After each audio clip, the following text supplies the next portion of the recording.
Salut tout le monde, j'espère que vous allez bien, c'est Alan Nobal et Alan Motivation et on se retrouve pour un nouveau podcast. Comme tu le sais déjà, tous les lundis on se retrouve pour un podcast sur ma chaîne YouTube Alan Nobal ainsi que sur mon SoundCloud alan.motivation. Alors aujourd'hui j'ai envie de parler avec toi de l'équipe, du travail en équipe, du fait de déléguer. Est-ce qu'il faut déléguer ou pas? Est-ce qu'il faut tout faire soi-même lorsqu'on a un projet? Est-ce qu'il faut tout faire?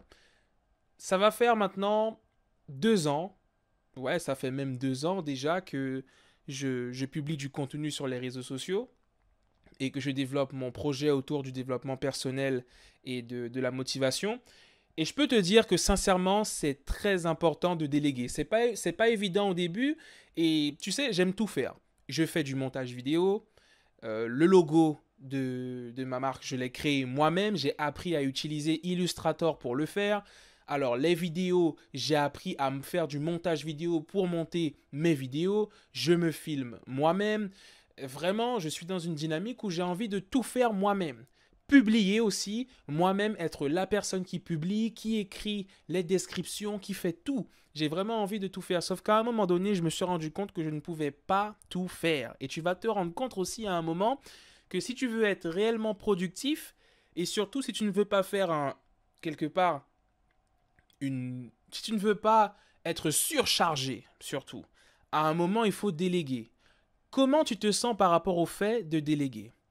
Dis-toi, est-ce qu'il y a des choses que tu ne pourrais pas laisser à quelqu'un d'autre? Est-ce qu'il n'y a pas des tâches que tu pourrais laisser à une autre personne? Après, on n'a pas forcément une équipe, tu vois. Si tu n'as pas d'équipe pour l'instant, effectivement, fais de ton mieux. Et je vais te donner un exemple.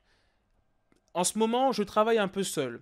D'habitude, je travaille avec voilà, mon caméraman, Wildrick, qui m'accompagne depuis très longtemps sur mes projets, notamment pour la réalisation de vidéos. C'est d'ailleurs lui qui a filmé ma première vidéo avec son appareil et qui a fait beaucoup de mes montages, en fait, de mes vidéos YouTube. Et donc là, en ce moment, on ne travaille pas ensemble pour le moment. Tu vois, pour le moment, chacun est un petit peu occupé. Donc on s'organise différemment. Donc c'est moi qui travaille sur les vidéos. Mais en fait, le truc, c'est que je me suis rendu compte qu'à un moment, je voulais avoir plus de temps pour me former, plus de temps pour apprendre de nouvelles choses. Et si je passe trop de temps sur les montages, finalement, ça m'empêche d'avoir du temps pour me former. Tu vois? Et c'est là où je me suis rendu compte que j'avais besoin de dégager du temps par rapport à autre chose. Par exemple, au début, je travaillais avec également un ami à moi, Romain, qui faisait les sous-titres pour moi de mes vidéos, les sous-titres en anglais, parce que je voulais qu'il y ait des sous-titres en anglais sur les vidéos. Du coup, en ce moment, on ne travaille plus ensemble. Peut-être qu'on travaillera ensemble dans le futur, mais pour l'instant, on ne travaille plus ensemble. Du coup, j'ai dû réaliser que j'allais devoir faire une pause sur les sous-titres, sur la réalisation de sous-titres pour mes vidéos sur ma chaîne YouTube. D'accord? Donc ça, faut le comprendre. En fait, tu es obligé à un moment donné de faire des concessions parce que je passais beaucoup trop de temps à la préparation et à la réalisation des vidéos. Donc oui, c'est important d'avoir une équipe parce que pendant un moment donné, j'avais une personne qui faisait les sous-titres en anglais, une personne qui faisait les montages vidéo et qui filmait et du coup, ça me laissait du temps pour pouvoir moi-même me former, progresser, avancer. D'accord? Donc si tu es seul pour l'instant, effectivement, eh bien, ne fais comme tu peux, mais il faut savoir revenir, faire un pas en arrière. Tu vois, pourquoi je te dis ça? Parce qu'effectivement, je voulais que toutes mes vidéos sur ma chaîne YouTube aient des sous-titres en anglais, mais lorsque tu fais le montage, tu tournes la vidéo toi-même et en plus que tu dois mettre les sous-titres sur une vidéo de plus de 5 minutes et que tu n'as pas un logiciel adapté pour le faire, eh bien à un moment donné, ça devient compliqué et tu prends énormément de temps pour le faire et ça te prend un temps fou que tu aurais pu utiliser pour autre chose. Donc maintenant, ce que je t'invite à te demander, c'est quelles sont tes forces. D'accord? Quelles sont tes forces? Quelles sont tes faiblesses? Dans quoi est-ce que tu excelles le plus? Dans quoi est-ce que tu es le plus à l'aise? Même si tu sais faire plusieurs choses, dans quoi tu es le plus à l'aise et qu'est-ce qui te sert réellement? Qu'est-ce que tu pourrais déléguer? Pose-toi la question. Si tu peux déléguer, ça va te soulager. À l'heure actuelle, je t'avoue que j'aimerais beaucoup déléguer des choses et je vais être dans cette dynamique-là pour la suite. Je vais tout faire pour pouvoir, par exemple, déléguer le montage de mes vidéos. qui me prend un certain temps et j'aimerais que ce soit une autre personne qui le fasse. Le sous-titrage, j'aimerais aussi que ce soit une autre personne qui le fasse. Et j'aimerais déléguer ça de façon à ce que j'ai plus de temps pour me former sur le coaching, me former sur les méthodes de coaching, les stratégies, les outils nécessaires pour pouvoir accompagner une personne de la meilleure manière possible. D'accord? Donc en tout cas, j'ai pu faire pas mal de projets vidéo avec Wildrick. Et du coup, il avait son matos, etc. On a fait pas mal de vidéos et je me suis rendu compte qu'effectivement, on peut pas, à un moment donné, on peut pas avancer seul. Tu peux croire que tu peux avancer seul, mais à un moment, ça devient très compliqué. Donc au final, je me suis rendu compte que quand on veut progresser, alors Alan, je me suis posé la question, Alan, où est-ce que tu veux être le plus fort? En montage vidéo ou en coaching à proprement parler? Et je me suis rendu compte que c'était en coaching. Et du coup, je me suis rendu compte qu'il y avait des choses qu'il fallait que je délègue, des tâches que je délègue, de façon à pouvoir être pleinement dans mon domaine de prédilection. Je ne peux pas encore le faire comme j'aimerais actuellement.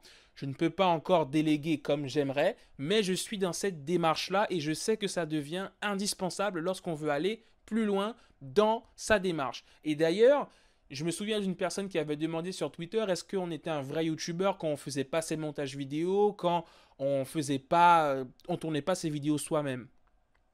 Je pense que si, dans la mesure où ton rôle en tant que YouTuber, selon moi, c'est d'apporter un message, c'est de communiquer avec ta communauté, avec les personnes qui regardent ta vidéo. Ton rôle, ce n'est pas nécessairement de faire un montage vidéo, puisque tu n'as pas nécessairement le temps et surtout, tu n'as pas nécessairement les compétences pour le faire. Voyez-vous, en tant qu'entrepreneur, on a tout le temps envie et on a souvent envie de vouloir tout faire soi-même, mais à un moment, il faut déléguer. Et le truc, c'est que tu es là pour apporter un message dans ta vidéo. Et ça, c'est ta spécialité. Le sujet dont tu parles doit être ta spécialité, mais ta spécialité ne doit pas nécessairement être un montage vidéo. Et lorsque tu veux faire de plus en plus de choses concrètes, ça devient de plus en plus compliqué de tout faire tout seul. Donc, donne-moi ton avis. Aujourd'hui, toi, tu as un projet peut-être, tu as envie de faire quelque chose, de publier des choses, de monter une entreprise, de te lancer dans un projet. Peut-être que tu es déjà lancé d'ailleurs. Tu es lancé, peut-être que ça prend un peu de temps. Comment tu te situes et est-ce que tu arrives à déléguer? Si oui, comment tu le fais? Qu'est-ce que tu délègues en ce qui te concerne? Sur quoi est-ce que tu te concentres le plus? Comment est-ce que tu t'es organisé? Partage ton organisation avec moi et en tout cas partage ta spécialité et les tâches que tu as réussi à déléguer ou bien les tâches que tu aimerais déléguer par la suite. Pour l'instant, je fais tout de mon côté, mais j'ai dû ralentir sur certaines tâches parce que je ne peux pas tout faire seul. Mais j'espère cette année pouvoir enfin déléguer correctement certaines tâches, notamment la réalisation des montages vidéo pour que je puisse moi-même davantage me former. D'accord? Donc c'était un petit podcast technique pour le coup sur la réalisation de ces projets, la réalisation et surtout le fait de déléguer. Donc voilà, donne-moi ton avis en commentaire et surtout, n'hésite pas à partager ce petit podcast qui pourrait, je n'en doute même pas, aider le plus grand nombre. Donc voilà, si tu apprécies encore une fois, abonne-toi à ma chaîne YouTube. C'est avec un grand plaisir que je t'invite à rejoindre la communauté YouTube.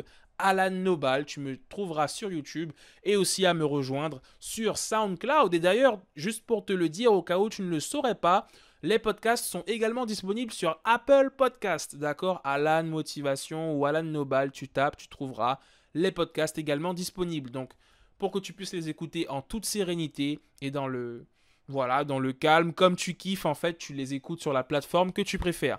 Je te dis à bientôt pour un nouveau podcast, à lundi prochain, et porte-toi bien surtout, attention particulière à nous, portez-vous bien, d'accord? À bientôt les amis, portez-vous bien. Ciao, ciao!